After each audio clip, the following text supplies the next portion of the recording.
نیمروز کې د پاکستان او طالبانو د جنگ امکان او د پاکستانی طالبانو لخوا د 15 عسکرو وژل کېدل. جزئیات هم دې ویډیو کې وګورئ او چینل سبسکرایب کړئ. د ډیورنډ فرضي کرښې په سر د افغانستان او پاکستان ترمنځ له کړکېچ وروسته نیمروز کې ځایي طالب چارواکو ډیورنډ کرښې ته څیرمه د دغه ولایت له ځایي پوستو څخه لیدنه کړې ده. د نیمروز امنیتي قماندان سردار محمد ایوبي ډیورنډ کرښې ته څیرمه له پوستو څخه د لیدنې ترڅنګ د چهار برجک ولسوالۍ له مسؤلانو او سرحدي قماندان سره ناسته لرلې او هغوی ته یې ځینې سپارښتنې کړي دي.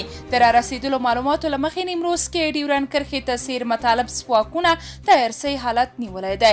د یادونې وړ ده چې تېره اونۍ د افغانستان او پاکستان ترمنځ نیمروز کې ډیورنډ کرښې ته څیرمه ناندرۍ زیاتې شوي او د دواړو هیوادونو رسمي سرچینو یې هم پخلی وکړ. په همدې حال افغانان له طالبانو غواړي چې د پاکستان سره د خپلو مشرانو اړیکې دې بندي کړي، کورونه دې له پاکستان څخه راوړي، ځکه پاکستان د دوی د مشرانو د کورنیو په برمته کولو سره کولی شي پر طالبانو خپل هر ډول خاینانه او شوم اهداف ومني. خو یو شمیر نور بیا وایي چې د طالبانو لیکو کې په ټیټه کچه د پاکستان ضد روحیه وجود لري، که مشران یې پاکستان سره هر ډول اړیکې لري خو سرتیري د جمهوریت په څیر د پاکستان ظلمونه نشي هیرولی، نو د همدې لپاره د دوی پر ضد د جګړې لوړه روحیه لري. بلخوا د تازه معلوماتو له مخې چې پاکستاني عسکرو پر ګزمه برید شوی او زیات پاکستانی عسکر یې هلاک او له پښو غورځولي دي. په دې سیمه کې د پاکستانی پولیسو یو ویاند علي جنوحه د پیښې تایید کړی او ویلي دي کله چې د دوی عسکر په ګزمه ووتل او غوښتل یې چې امن برقرار کړي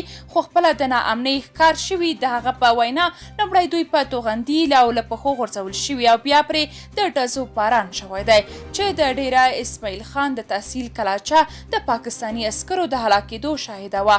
د معلوماتو له مخې په دې برید کې زیات عسکر ژوبل شوي هم دي. په دې هکله تر اوسه کومې وسلوالې ډلې مسؤلیت نه دی منلی، خو دا ډول بریدونه په خیبر پښتونخوا کې تل TTP کوي. درنو لیدونکو، تاسو که د دې موضوع په اړه کوم نظر لرئ کومنټ کې شریک او چینل سبسکرایب کړئ.